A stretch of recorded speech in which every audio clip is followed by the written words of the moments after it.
নমস্কার বন্ধুরা, ভারত সময় টিভিতে আপনাদের স্বাগতম। এখানে ডিফেন্স, ফরেন পলিসি এবং ফাইন্যান্স রিলেটেড কমপক্ষে 2টি ভিডিও প্রতিদিন আপনাদের সামনে প্রস্তুত করা হয়। তাই অনুরোধ রইল চ্যানেলটি সাবস্ক্রাইব করে বেল আইকনটি প্রেস করবেন, যাতে করে এই রকম ইনফরমেটিভ ভিডিও আপনাদের কাছে দ্রুত পৌঁছে যায়। তো চলেন শুরু করি। আপনারা জানেন, বর্তমান সময়ে পশ্চিমাদের ন্যাটো বা G7 এর মতো গ্রুপের প্রতিদ্বন্দ্বী হিসাবে ভারত, রাশিয়া, চায়নার ব্রিক্স সংগঠনকে দেখা হয়। এই সংগঠনের অনেকগুলো লক্ষ্যের মধ্যে একটি হলো আমেরিকি ডলারের প্রভুত্ব খতম করা। আর এই লক্ষ্যে এই সংগঠন নিজেদের সদস্য দেশের মধ্যে ট্রেড করার জন্য একটা আলাদা মুদ্রা চালু করার বিষয়ে বিবেচনা করে আসছিল বেশ কিছুদিন আগে থেকেই। আর এই মুদ্রাকে ব্রিক্স কারেন্সি বলে চালু করা হবে আমেরিকি ডলারকে বাইপাস করার জন্য।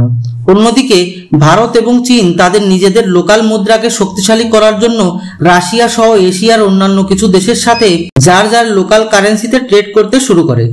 ভারত এশিয়াতে চীনী মুদ্রা ইয়ান যাতে শিকড় গেড়ে বসে যেতে না পারে সেজন্য ভারতীয় রুপিতে ট্রেড করা শুরু করে এবং অন্যান্য দেশকেও ভারতীয় রুপিতে ট্রেড করার জন্য উৎসাহিত করতে থাকে।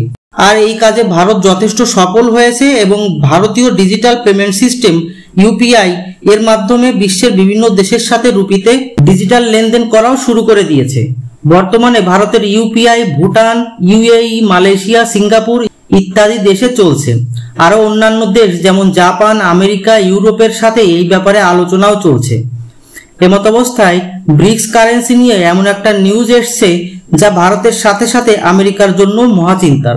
মিডিয়া রিপোর্টের মতে চীনী মুদ্রা ইউয়ানকে ব্রিক্স কারেন্সি হিসেবে মান্যতা দেওয়ার জন্য প্রস্তাব আসতে চলেছে। আর যদি এটা হয় তবে ভারতের অর্থনীতির জন্য এর থেকে খারাপ আর কিছুই হবে না। আর খবর তো এটাও এসছে যে সৌদি আরব, ইউএই এর মতো মধ্যপ্রাচ্যের দেশগুলো এবং রাশিয়া নিজেই এটাকে মান্যতা দেওয়ার পক্ষে আছে। তাই এখন যা করার একমাত্র ভারতকেই করতে হবে।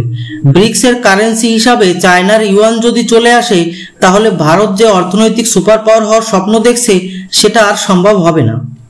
যেভাবে আমেরিকা ডলারের শক্তিতে রুশের উপর নিষেধাজ্ঞা লাগিয়ে রুশকে অর্থনৈতিকভাবে দুর্বল করে দিতে সক্ষম হয়, ঠিক সেভাবে চীনী ইউয়ান ব্রিক্স কারেন্সি হলে ভারত চীন যুদ্ধের সময় ভারতের অর্থনীতিকেও এক ঝটকায় চীন বরবাদ করতে সক্ষম হয়ে যাবে।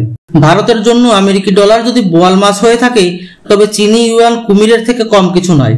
তাই ভারত সরকারের উচিত এই বিল যেন কোনোভাবে উত্থাপন না হয় সেটার জন্য ব্যবস্থা করা। আর যদি উত্থাপিত হয় তবে যেন অবশ্যই পাস না হয়। ব্রিক্স এর সংস্থাপক সদস্য দেশ হওয়ার জন্য এইটুকু সামর্থ্য তো ভারতের হাতে আছেই।